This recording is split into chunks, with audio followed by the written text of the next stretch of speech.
traffic pairing.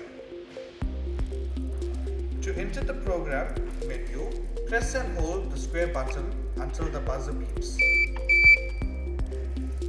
Scroll left or right to select runtime options. Press and release the square button to select runtime setup. Scroll left or right to select the matching model. Press and release the square button with the correct model on display. Scroll left or right to select the matching boom pole length.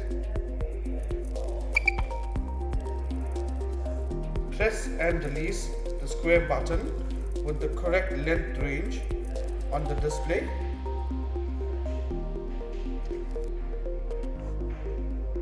Press and release left or right to confirm either left or right hand closing installation.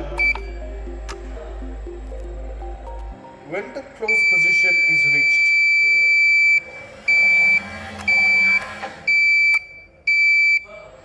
once the warning tone has stopped, when the position is reached.